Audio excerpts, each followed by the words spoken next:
Me chamo Valdice Medeiros, trabalho de sequeiro. Meu nome é Antônio Marinho da Silva, trabalho sequeiro. Eu sou o Genivaldo Sodré. Então vocês trabalham tanto com irrigação quanto com sequeiro? Isso. Ok. Meu nome é José Alino Cavalcante, eu cultivo irrigado. Chamo José Fortunato Alves de Góes, popular Deda. Trabalho com agricultura de sequeiro. Olá, boa noite. Eu me chamo Rubens, eu tenho 42 anos, sou produtor orgânico certificado de Brasa Agroecológica. Você utiliza algum fertilizante para a produção? Não. Não, nunca precisou usar. A gente pratica o manejo agroecológico. Não, o fertilizante é mais para a cultura irrigada. Por que você continua trabalhando com sequeiros, tendo em vista a escassez de chuva na nossa região? Eu trabalho com a produção cerqueira porque não tive a oportunidade de trabalhar com irrigação. Também aprendi com meus pais a trabalhar dessa forma, que a gente produz apenas, planta uma vez no ano e aí colhe durante o ano, somente a mamona também. Porque tendo água a gente pode plantar irrigar alguma coisa, mas não temos água, a gente só planta sequeiro. Aí deu preparo de terra, mês de setembro para outubro, aí chove, se às vezes a chuva chover no começo de novembro, aí a planta sequeira. E aí arriscar, Deus ajudar que chover para produzir alguma coisa aí agora.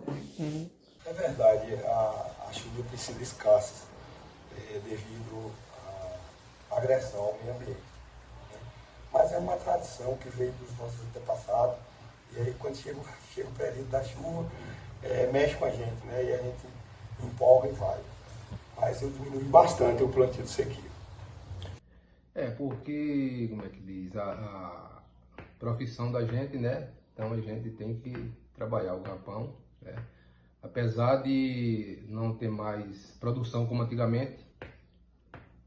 Tudo que a gente tem aptidão para plantar aqui, nosso clima, apesar de muito quente, mas nós temos solos muito bons, então a gente planta de tudo um pouco, um leque de produtos muito grande. Quais as técnicas você utiliza para realizar esse plantio? Então, assim, a gente prepara o solo. Em outubro, novembro, a chuva vem, aí você aproveita para você arar a terra, fazer o plantio, para que a mamona possa, ou qualquer outro produto que a gente estiver cultivando, possa se desenvolver nos meses de dezembro, janeiro, pois por ser a época que chove aqui pra gente. Aí elas vão se desenvolver para a gente poder colher futuramente. Quando a terra você tem que preparar do final de setembro para outubro, já é na hora, tem que estar preparado. A gente tem que preparar a terra para poder plantar. Se for uma terra que mexe com trator, é a mesma coisa. Se for uma terra que eu vejo que você não tem como passar o trator, mas de qualquer maneira tem que, a época é essa, de fim de setembro para outubro, ou até antes do final de setembro mesmo. Mês de setembro em diante é a hora de preparar a terra, é a hora de você estar preparado. Geralmente a gente prepara as terras em outubro, e o plantio é feito em novembro, que é o período que inicia o ciclo da chuva aqui na região.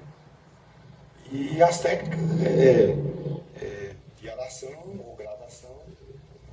O milho é um milho que a gente trabalha, milho crioulo, feijão também o feijão calpinho, o feijão de arranca. E esses produtos todos nossos aqui, que é um banco de semente que a gente vem conservando. Antigamente tinha a época certa para preparar a terra, porque a chuva era mais controlada. Mas ultimamente as chuvas já não estão mais controladas, os tempos mudaram. E aí, mas geralmente as técnicas de outubro em diante, né, já é época de chuva. A gente prepara o terreno de trator e usa os adubos para o começo da planta. E dali por diante vai tocando barcos para frente. Então a gente trabalha em cima de um calendário biodinâmico, que é feito à base do calendário lunar.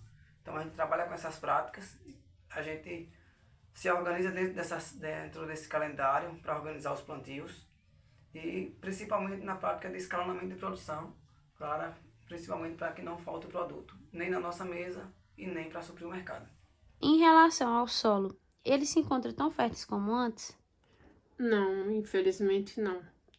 Por conta do aquecimento, a terra se encontra muito quente. Então, isso faz com que o solo fique cada vez mais ressecado e não tem como ter a umidade da terra.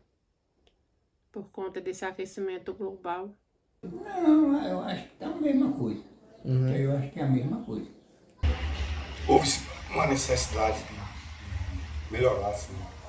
No caso, a gente que trabalha com orgânico, na produção de gado, na produção de sequeiro, a gente faz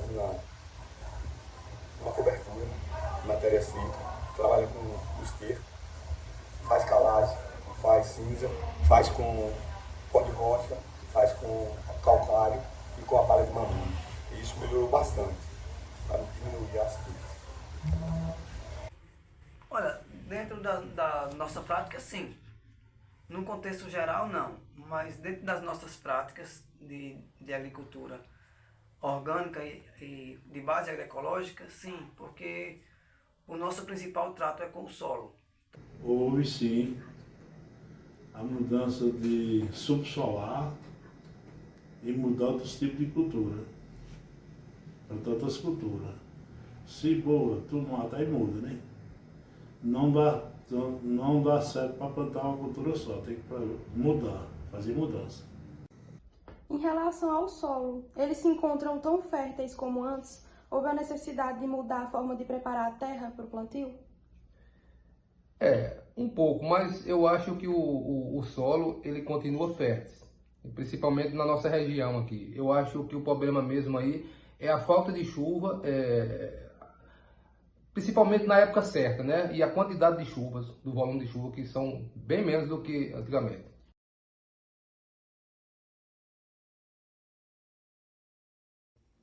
Você já ouviu falar em agroflorestas? Sim, já ouvi falar sim. Mas aqui na nossa região, a gente não tem como fazer esse plantio, seria interessante. Mas aqui, por conta de ter pouca chuva, as árvores, ela acaba atrapalhando a gente fazer esse tipo de plantio. E a gente não tem muita terra, infelizmente. Algumas pessoas têm bastante terreno, daria para estar tentando fazer isso, mas nem todos os agricultores têm muita terra para tentar fazer esse cultivo. O senhor já ouviu falar sobre agroflorestas?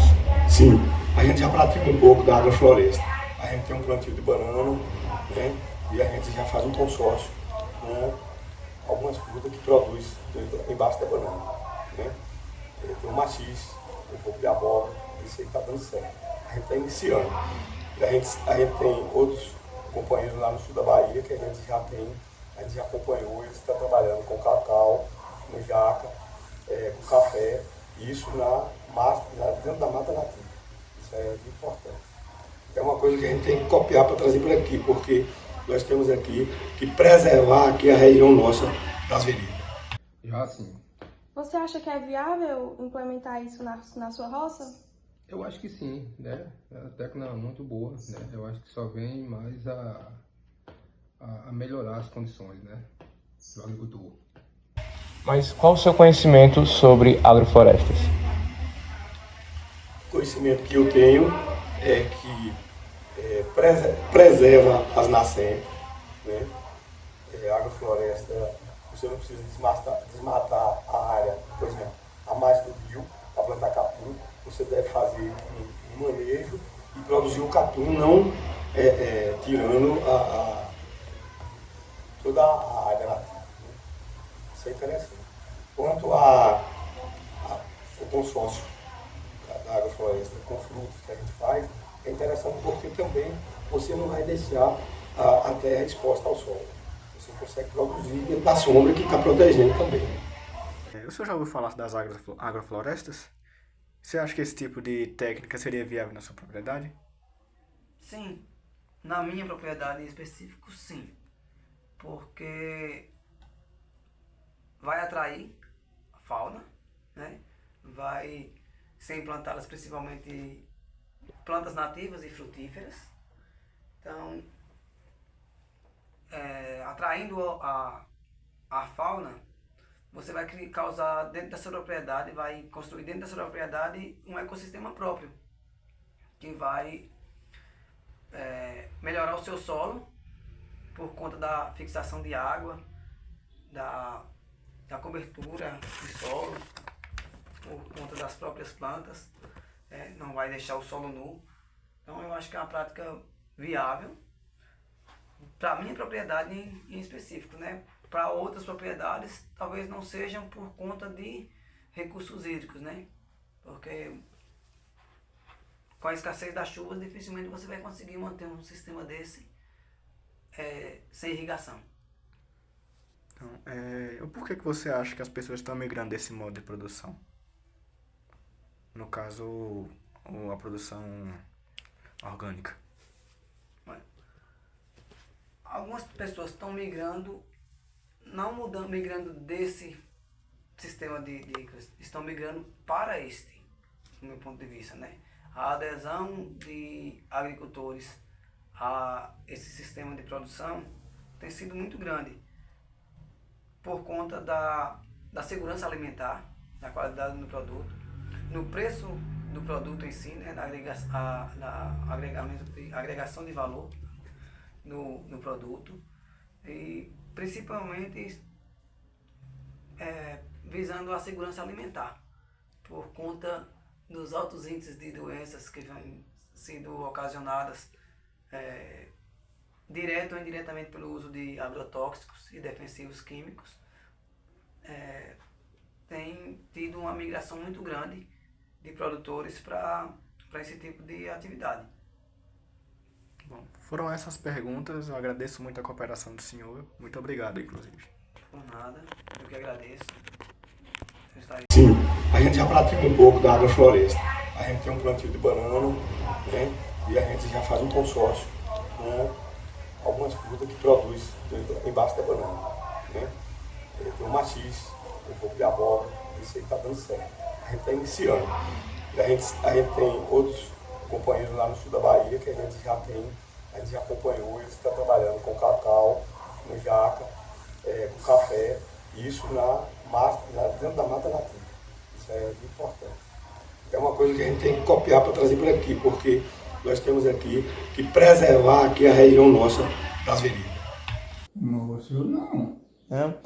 Bem, agroflorestas é um sistema em que o produtor planta e cultiva árvores e produtos agrícolas. Por exemplo, planta árvores e mamona e milho no mesmo lugar, garantindo a melhora de aspectos ambientais e produção de alimentos e madeira. Para ser um sistema agroflorestal efetivo, é importante que esse sistema seja desenhado seguindo a lógica de produção. Por exemplo, levando em consideração tanto o solo como o clima, o mercado e também as espécies, a operação, custos, entendeu? Então o objetivo é garantir que tanto os animais, as espécies trabalhem juntas. Por exemplo, tanto as árvores como a mamona, o milho trabalhem junto. Entendeu como funciona? Eu tô entendendo aí. Eu não sei, mas é capaz de ser melhor. Eu tô achando que é capaz de melhorar mesmo, porque pode fazer sombra, né? Pode fazer sombra, pode ser, porque às vezes o sol é muito quente e às vezes tem uma sombra no caso de plantar árvore, né? No caso de plantar árvore, pode ser que a sombra pode ser que melhore para a lavoura, né? Porque tem como segurar mais a umidade. Segura mais a umidade. Segurar mais a umidade. Não é, para comparar aquele solão ali sem ter um imparo do sol, né? Entendo. Você sabe o que é agrofloresta? Na floresta, esse sistema eu sei um pouco, vejo falar. O sistema agroflorestal, ou popularmente conhecido como agrofloresta, combina o plantio de árvores ou arbustos com cultivos variados para consumo e comercialização, Essa diversidade tem como objetivo o maior aproveitamento dos recursos naturais, como solo, água e luz. Então, de maneira simplificada, uma agrofloresta é um sistema de multicultivo adensado, onde são plantadas de uma vez só 30 ou mais espécies. O senhor acha viável implantar isso na sua roça? Eu acho viável, eu acho que é interessante. Na região quase não tem, né? A gente não vê falar aqui na região, porque aqui na região eles mataram muito antes. E por isso que é assim. Mas é interessante, é importante, eu acho que é. Aqui na região é mais caatinga, não é a região que tem esse sistema. O sistema agroflorestal é um modelo de agricultura com bases agroecológicas, onde a gente imita uma floresta, né, procurando trazer diversidade. A própria diversidade ela traz, além de múltiplos produtos, defesas, né, como barreira de vento, proteção contra insetos e algumas doenças. E a gente pode estar trazendo no mesmo modelo a pecuária, a meliponicultura e vários tipos de cultura, né, como frutíferas, nativas, medicinais, hortaliças, leguminosas e assim, quanto maior a diversidade, maior a resiliência e a força e o potencial produtivo do sistema. Com base nos seus conhecimentos sobre a área e sobre o bioma da região, você acha viável implementar as agroflorestas aqui na microrregião de Irecê? Eu não só acho viável, como eu acho o único caminho, uma junção de agroflorestas com o que eu chamo de CIPAs. CIPAs são sistemas integrados de produção agroecológica. Nós já chegamos a ter cadastrados aqui no território de Irecê, nas 20 cidades, 45 mil DAPs, que hoje nós chamamos de CAPs, que é um documento que identifica as famílias de aptidão à agricultura familiar. O que significa isso? Que o desenvolvimento do território ele só pode ter uma evolução através do desenvolvimento da agricultura familiar. E um único sistema, um único método que encaixa a agricultura familiar são de bases agroecológicas, né? A agricultura sustentável. É inviável 45 mil famílias estar tendo custo com veneno, com insumos aqui na região, desmatando e desertificando o solo com a utilização de químicos e produtos que ainda nem são comprovados a sua segurança. Um dos principais pontos, né, que devem ser observados quando eu for, né, quando o agricultor implantar um sistema agroflorestal, ele deve pensar primeiro nas suas condições de solo, qual o tipo de solo, qual o tipo de terreno que ele tem na sua propriedade, para que assim ele possa implantar, né, culturas de acordo com o sistema radicular daquela planta. Então, cada tipo de solo vai suportar um tipo de planta diferente. Na nossa região nós sabemos, né, que existem diferentes tipos de solo e isso, né, tem que ser buscado o conhecimento para saber qual a planta que se adapta melhor àquele tipo de solo para ter um bom desenvolvimento. Nós sabemos também que as condições climáticas têm prejudicado bastante a implantação desse sistema agroflorestal. Mas eu sabendo o tipo de solo, consequentemente qual o tipo de planta que eu vou cultivar, eu preciso também ter em mente as suas condições de armazenamento de água, para que assim em um determinado momento eu possa suprir aquela falta ou não, de acordo com a cultura a ser implantada. Quando eu fui entrevistar o meu pai, ele trabalha com agricultura familiar. E eu falei sobre as agroflorestas, ele resistiu muito a isso porque ele achava que, com base nas experiências dele, que não tinha como implementar. Ele falava que não tinha como plantar uma planta debaixo da outra que não crescia. O senhor acha que tem uma certa resistência por falta de conhecimentos técnicos mesmo em relação a isso? O que você pode falar sobre isso? Toda quebra de paradigma, ela vai ter uma grande resistência. Não é só sobre agroecologia, sobre agricultura, não é? São paradigmas da luta das mulheres, do racismo, da humanização em si. Então, quando a gente vem trazendo algo que é novo, assusta. E as gerações que vieram antes da gente, elas têm essa resistência a mudanças, né? Esse conservadorismo. Então, falta sim também uma extensão, uma assistência técnica, uma comunicação por parte dos órgãos públicos, por parte das ONGs e por parte das universidades, para que a gente possa estar trazendo esse diálogo, não ensinando, mas sim construindo o conhecimento junto. Muita gente ainda precisa ver para crer. Tudo bem, então vamos mostrar, vamos dialogar, né? Vamos construir conhecimento, criar grupos de trabalho, núcleos de desenvolvimento de pesquisa, extensão e comunicação, para que a gente possa estar dialogando com essas pessoas e mostrando que, por mais forte que seja o marketing no modelo convencional da agricultura, que é um negócio que começa antes da primeira semente, é um negócio que começa na venda de insumos. São 5 grandes empresas que dominam esse mercado bilionário aqui no Brasil e não tem interesse nenhum em passar para um senhor ou para uma senhora do campo que outro modelo que não precisa deles funciona.